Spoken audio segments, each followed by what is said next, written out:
ఈరోజు పదవి ఉండొచ్చు, పదవి ఉండకపోవచ్చు, ఎమ్మెల్యే అవ్వచ్చు, ఎమ్మెల్యే అవ్వకపోవచ్చు. I don't care. నాకేంటంటే సమాజంలో బాధ్యత లేకుండా నోటికొచ్చినట్టు వాగుతాం, ప్రతి సొత్తు మా సొంతం, ఇలాంటి వాళ్ళతో పోరాటం చేయడానికే జనసేన పెట్టాను నేను. దశాబ్దంన్నర కూర్చొని ఉన్నాం. తిట్టారు, నీచంగా మాట్లాడారు, చెత్తగా మాట్లాడతారు, ఎక్కడ వెనక్కి తగ్గల. ఈరోజు డిప్యూటీ సీఎం అయితే కొత్తగా శక్తి వస్తుందా? పని చేయడానికి అధికారం ఉంది అంతే, శక్తి ఎప్పుడు ఉంది, అది ఆ బలం ఎప్పుడూ ఉంది. అది మర్చిపోకండి అందరూ. మీకు ఒకటే చెప్తున్నా, పోలీస్ అధికారులు కూడా నేను సెలవిస్తున్నా, గత ప్రభుత్వంలాగా మీరు అలసత్వంగా ఉండకండి.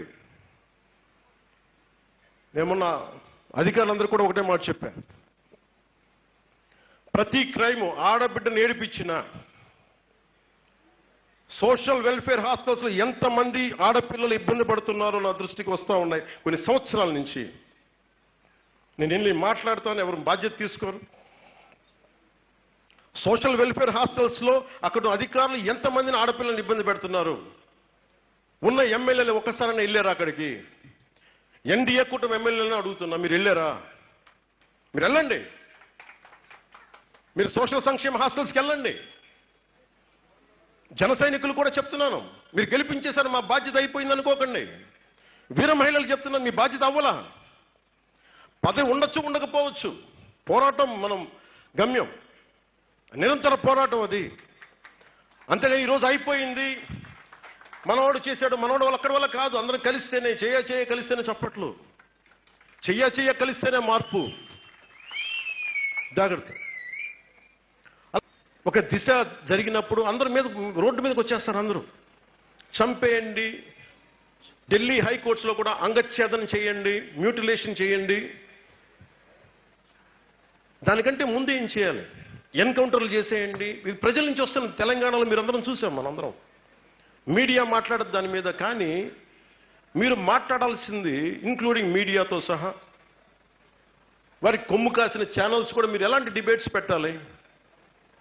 ఒక ముఖ్యమంత్రి స్థానంలోకి వచ్చి ఆయన భార్యను తిడితే, సతీమణిని తిడితే దాని మీద డిబేట్స్ పెట్టాలి. ఇలాంటి జరిగితే ఏమవుద్ది? ఇంత రక్షణ కలిగిన నాకే ఇలాంటి థ్రెట్స్ వచ్చినప్పుడు రోడ్డు మీద వెళ్ళేవాడిని ఇళ్లలోకి వచ్చి ఏదైనా చేసేస్తారు. దీని గురించి మాట్లాడేది ఎవరు? అధికారులు భయపడతారు. గత డీజీపీలకి బాధ్యత లేదు. మీ బాధ్యత కాదా? నేను ఒక పోలీసు, నా బాధ్యత కాదా? ఇప్పుడు ఈ రోజున మేము థ్రెట్ ఇస్తున్నావా? నా గురించి ఎవరన్నా మా పక్క వేరే పార్టీల గురించి మాట్లాడితే మొట్టమొదటి రెస్పాండ్ అయ్యేది నేను. పిచ్చి వేషాలు మాట్లాడకండి, వాళ్ళ ఇంట్లో వాళ్ళ గురించి చెప్పేది నేను. కానీ వాళ్ళు ఎంకరేజ్ చేశారు వైసీపీ నాయకులందరూ. ఒక రేపు జరిగితే ఒకటి రెండు రేపులు జరగకుండా ఏమవుతాయి అంటే, ఆ మాటకి ఈ రోజున తిరుపతిలోని, ఇంకో చిత్తూరులోనూ 5 ఏళ్ల బిడ్డని మానభంగం చేశారు. అది దాని రెస్పాన్స్. మీకు ఇది అర్థం కావాలి. మీకు ఏం మోస్తున్నాం మనం? ఎలాంటి భావాన్ని సమాజంలోకి పెడుతున్నాం?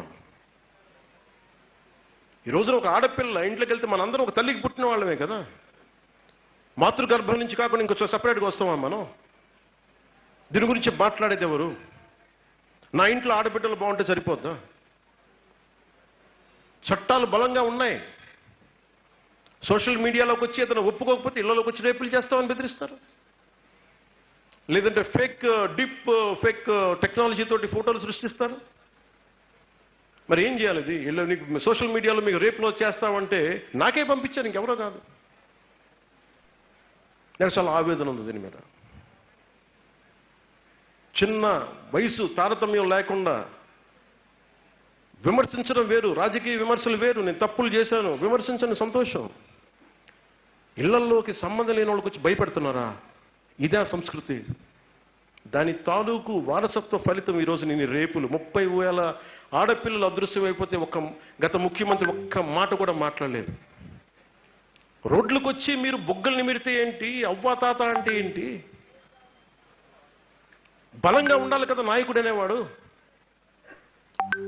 ఎస్పీలని మీరు చూసారు ఆ రోజున? గరుడ అనే ఒక ఎస్పీ, ఒక అతను నేను ప్రజలకు అభివాదం చేస్తున్నా, నమస్కారం అంటే నన్ను కూర్చోబెట్టి ఇలా అంటాడు అంటే, నాకు నువ్వు కూర్చోబెట్టి భయపెట్టగలవు. ఒక రేపిస్ట్ని మీరు ఎందుకు వదిలేస్తారు? మీరు ఒక ముఖ్యమంత్రిని చంపేస్తామని చెప్పిన వాడిని ఎందుకు వదిలేస్తారు మీరు?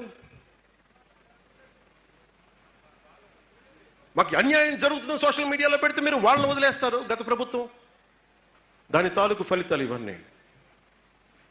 డబ్బులు ఎలాగా మనం వారసత్వంగా, అప్పులు ఎలా వారసత్వంగా వచ్చిందో, వీళ్ళు చేసిన క్రైమ్ కూడా వారసత్వంగా వచ్చింది. వీళ్ళు చేసిన అలసత్వం కూడా మనకు వారసత్వంగా వచ్చింది. గత 3 నెలల నుంచి, డే 1 నుంచి నేను అధికారంలోకి వచ్చినప్పటి నుంచి ఒకటే చెప్పాను, అసెంబ్లీలో కూడా మీరు చూశారు. లా అండ్ ఆర్డర్ బలంగా పెట్టండి అధికారులకు చెప్తా ఉంటే అధికారులకు అలవాటు పోయింది. ఇదివరకేమో అసలు మొత్తం కంట్రోల్ లేకుండా చేసేశారు అధికారులు, పోలీసు ఉన్నతాధికారులందరూ. ఈ రోజున ధర్మబద్ధంగా చెయ్యండి అంటే ఆలోచిస్తున్నారు, మీనమేషాలు లెక్క పెడుతున్నారు. దేనికి మీనమేషాలు లెక్క పెడుతున్నారు అర్థం కావట్లా. క్రిమినల్కి కులం ఉండదు, క్రిమినల్కి మతం ఉండదు. ఎన్నిసార్లు చెప్పాలి పోలీసు అధికారులకి? వీడిని అరెస్ట్ చేయాలంటే వాడు కులం సమస్య వస్తుంది. కులం ఎందుకు సమస్య వస్తుంది? ఒక 3 ఏళ్ల ఆడబిడ్డని రేప్ చేసి చంపేస్తే కులాన్ని వెనకేసుకొస్తారా మీరు? ఏం మాట్లాడుతున్నారు మీరు?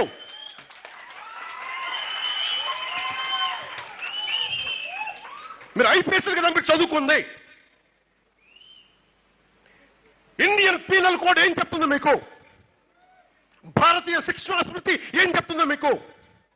క్రిమినల్స్ని వెనకేసుకు రమ్మని చెప్తుందా మీకు?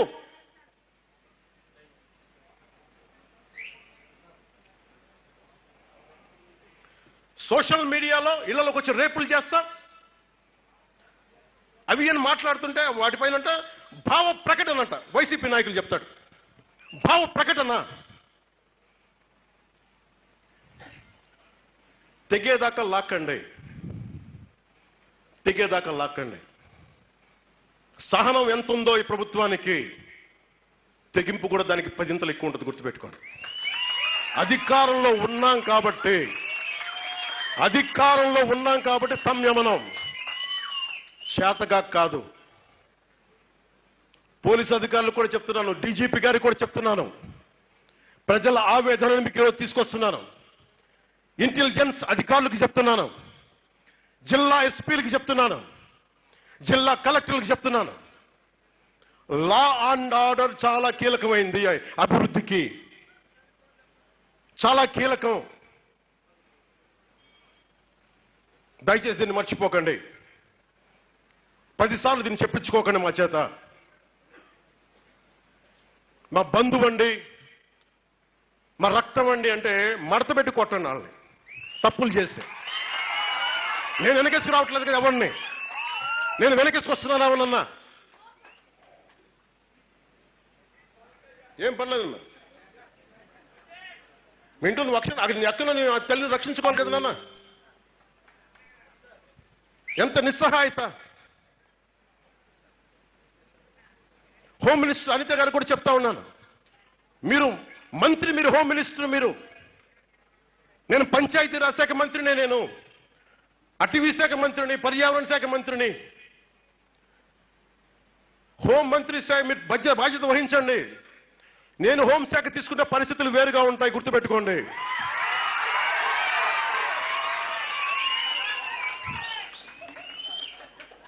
మమ్మల్ని విమర్శించే నాయకులకి అందరికీ నేను చెప్తున్నాను ఈ రోజున, ఇలాగే మీరు తీసుకొస్తా ఉండండి. మీరు నిశ్చలంగా ఉండండి, ఏమి చేయకుండా. హోం బాధ్యతలు కూడా తీసుకోవాల్సి వస్తుంది, గుర్తుపెట్టుకోండి. అందరూ బాగుండాలని కోరుకుంటాం, అందరూ బాగుండాలని కోరుకుంటాం, అందరూ బాగుండాలని కోరుకుంటాం.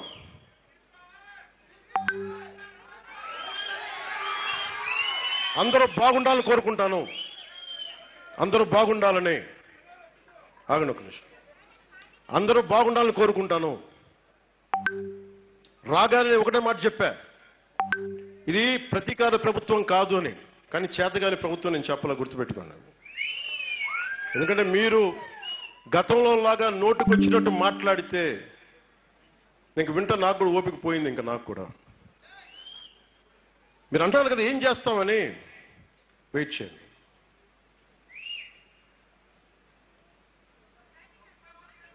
ఇది చాలా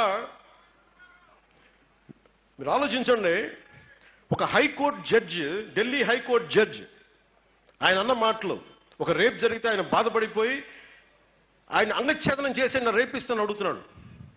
ఆయన అంటే నాకు ఒకటే అనిపించింది, ఇదే నిర్భయ కేసు జరిగినప్పుడు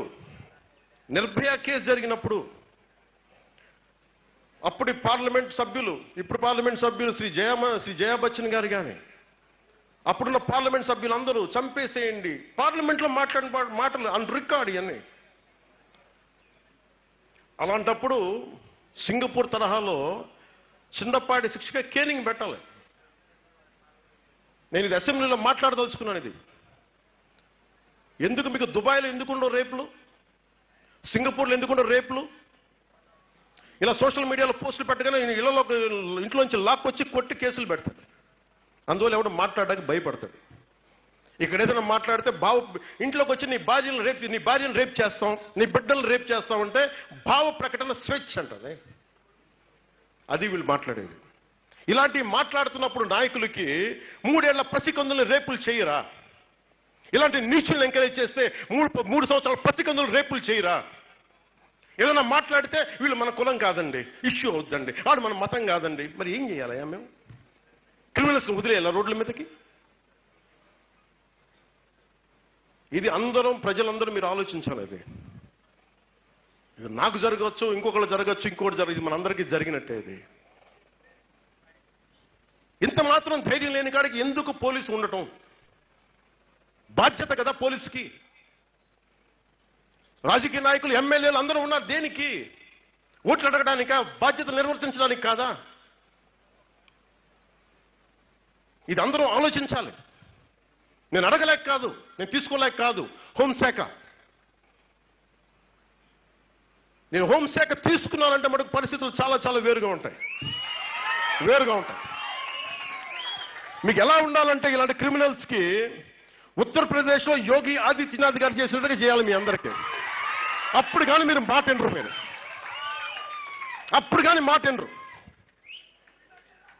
ఇంకా అలాంటి పరిస్థితిని నెట్టేస్తున్నారు మమ్మల్ని అందరినీ. మిమ్మల్ని మీరు కంట్రోల్ చేసుకుంటారా? మీరు ఆలోచించుకోవాలి ప్రతి ఒక్కరు. డీజీపీ గారు కూడా మీరు ఛార్జ్ తీసుకున్నారు. ప్రజలు మమ్మల్ని తిడుతున్నారు బయటకు వస్తే. ఇంటెలిజెన్స్ అధికారులు కూడా చెప్తున్నాను, మమ్మల్ని తిడుతున్నారు. మేము మీకు వెరీ క్లియర్ కట్ ఇన్స్ట్రక్షన్స్ ఇచ్చాం. ఆడబిడ్డల మాన ప్రాణ సంరక్షణలకి మీరు బాధ్యత తీసుకోవాలని. గత ప్రభుత్వంలో ఉండకూడదని చెప్పాం. ఏదైనా మాట్లాడితే భావ ప్రకటన స్వేచ్ఛ అంటే మీరు గత ప్రభుత్వంలో అధికారులే కదా, ఈ రోజు వేరే వాళ్ళు ఎవరు లేరే. అటు ఇటు మారారు అంతే. పవన్ కళ్యాణ్ అరెస్ట్ చేయడానికి అధికారులకి ముందున్నారు, క్రిమినల్ని అరెస్ట్ చేయడానికి లేరు. భయం. మరి ఆ రోజుల్లో మీరు మరి ఎందుకు ఎలా చేయగలిగారు? మీరు మేము అలా ఉండలేము. ఈ రోజు నాకు ముఖ్యమంత్రి పదవి ఉండొచ్చు, లేకపోవచ్చు, నాకు ఇర్రెలవెంట్. మేము మానవ హక్కుల కోసం ప్రాణాలు కల్పించి ఇచ్చేవాళ్ళం మేము.